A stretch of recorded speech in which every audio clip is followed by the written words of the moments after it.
welcome to Mennonite Farmhouse. I'm Leanne, and if you're new to my channel, I do cooking and baking from scratch, canning and dehydrating videos, and anything else that might evolve around the kitchen island. If you're into that sort of thing and that interests you, feel free to subscribe to the channel. It's free to do so. And if you find value in this video, please hit the thumbs up. Sure helps my channel to grow, and I sure do appreciate it. Today, we are baking bread, and I'm also taking part in a collaboration today on cast iron cooking. I cook probably 80% of my meals in cast iron. I have cast iron skillets, a Dutch oven, bread pans, and I'm probably forgetting something else. But I do a lot of cooking in cast iron, so this isn't a challenge for me. The collaboration is the Cast Iron Challenge. Hosting is Cynthia Biggs and Ingrid from Ingrid Chronicles. I'll link both of their channels down below in the playlist. Go check out the other ladies in this playlist, and welcome if you're coming over from the playlist. I'm so glad to have you here. We are going to be making my sandwich bread. It is really good. I've been making it for at least 6 months, this particular recipe. And I'm going to show you step by step how to make bread. I had a lot of anxiety about making bread when I first started.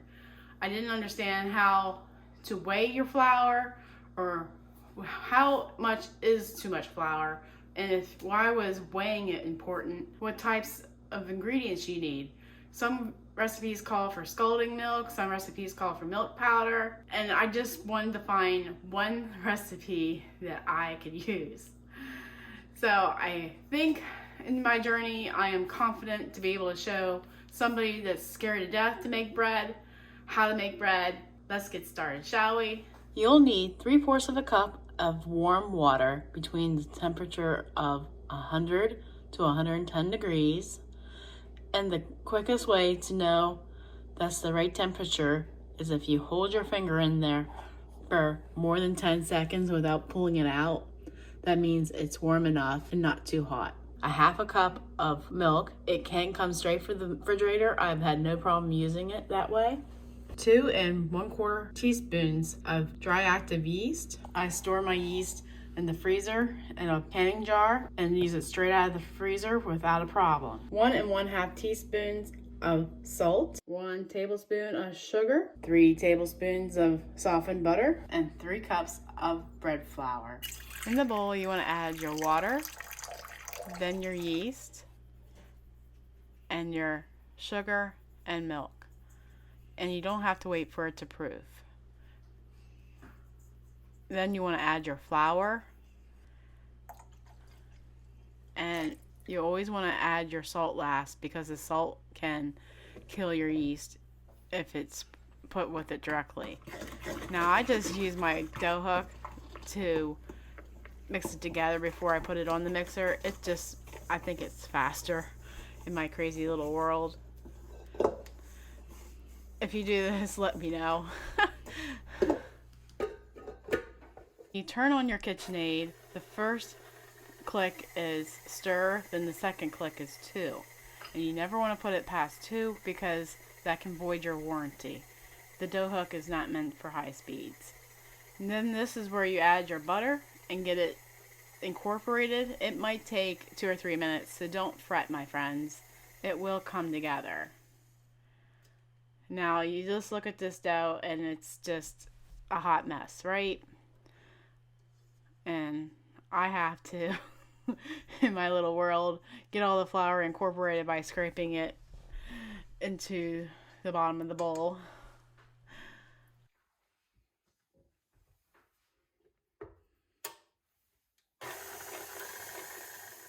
So we're going to mix that a couple more minutes and see where we're at with the stickiness of the dough.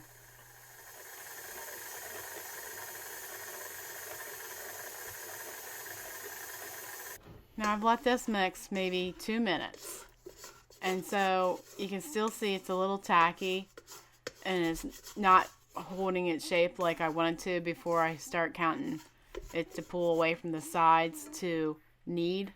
So I'm going to add a tablespoon at a time until I get the right filling of the dough. The dough will want to come clean around the bowl, and nothing will be sticking to the outside of the bowl, and it will just hold its shape. This will come with experience of mixing a batch of bread maybe once a day or once a week. It's gonna take time, but you'll get there. You just need to notice what key moments of the bread mixing is when you do certain things. Alright, here's a close-up of the bottom of the bowl. See how it's still really wet and sticking to the bottom of the bowl? This is where you want to add more flour, and I would only recommend a tablespoon at a time until it gets there. You don't want so much flour it'll come a brick. When you see the dough this clean around the bowl, that is when you start counting 5 to 7 minutes of knead time. That only is accountable for 1 loaf of bread in your mixer of a KitchenAid.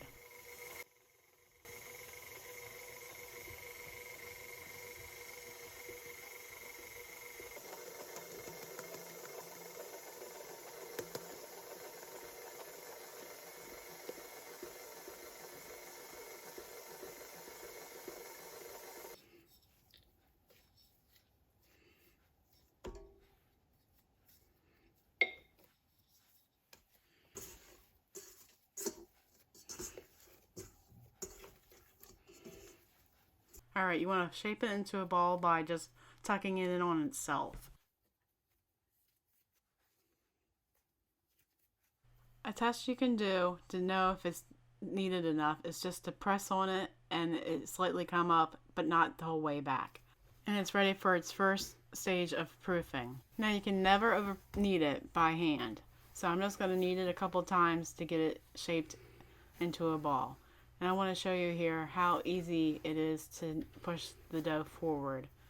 That means it is a wonderful dough. That is what you're looking for. To get the ball shape, you just want to bring your fingers towards you underneath the ball to get that seam closed. And just keep turning it every 90 degrees.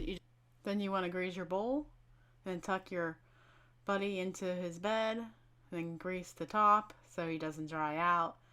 Then you want to get your plastic wrap or cloth so it doesn't dry out or get dust on it. That's the whole purpose of covering it up. Then you want to label it like I do if you like to know what time your rise is over. I write it just because you never know in my crazy life I might forget. And this is a good way to remind yourself. I'm going to proof it in the oven with the light on. It's about 80 degrees in there. Make sure your counter is extra clean when you're rolling out your food on your counter there. Alright, we are back. And look at this lovely dough. It is so nice. Alright, you're going to punch it down. And get all the air out. So since my bread pan is 4.5 by 8 and this recipe that I'm using is for a pan that's 4.5 by 9, and I don't know how to make it smaller to fit this pan, so I'm going to cut off a chunk of it and weigh it to make sure it's 1.5 pounds bread. 1 pound and 8 ounces. So I'm gonna make this into a bread roll and my husband will be happy with that for his supper. Make sure you grease your pan with your oil of choice. Now you just wanna put this into a rectangle.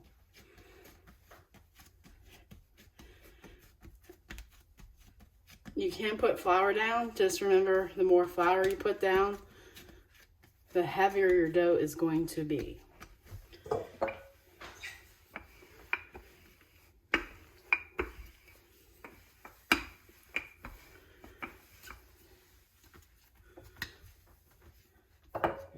Alright, and you want to tell the bread where it's going.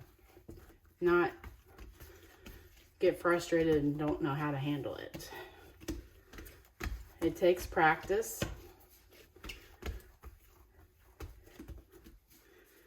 Alright, and you want to make sure you do get the width of your bread pan. So I just put it beside me for guidance. Alright, then You just roll it up like you would cinnamon rolls. And just keep your hands tucked in there so it doesn't. All right, then you want to pinch up your sides and tuck them in. Then you just keep pinching your seam. And punching that gas in and tuck in your other hole. And you just want to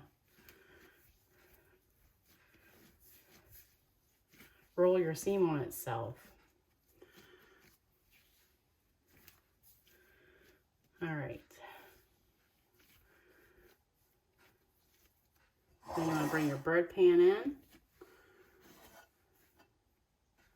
And we're going to let this rise for 30 more minutes. You can use your saran wrap if you remember where you put it and didn't throw it in the trash.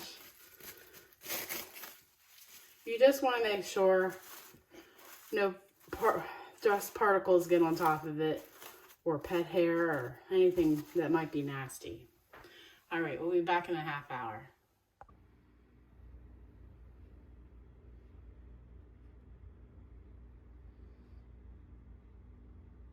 20 minutes to go on the second rise. You want to set your oven for 375 to preheat. Our bread is ready to go in the oven. I bake my bread at 375 for 35 minutes in my oven. If you want a thicker crust, you would want to do it at 350 for 45 minutes.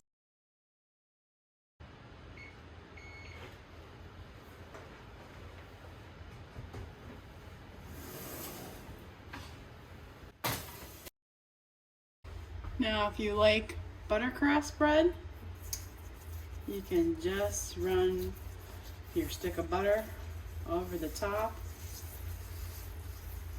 After this is sat 5 minutes, we will take it out of the cast iron pan and then put it on the cooling rack and let it completely cool before we cut it. Now you're saying, why wait? It's a proven fact that you might get a stomachache from eating right out of the oven bread. It's also proven if you cut into it before it finished cooling, it will dry out quicker.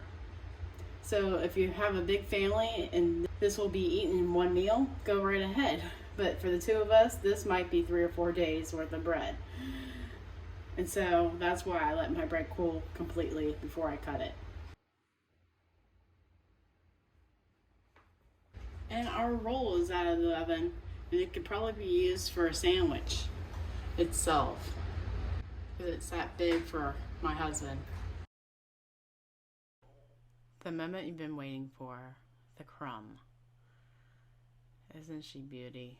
Oh, and she is so good you can eat the bread by itself with no jam on top. Thanks for visiting me here at the farmhouse today. I do appreciate you visiting, and come back and visit me at any time. God bless and take care. See you in the next one.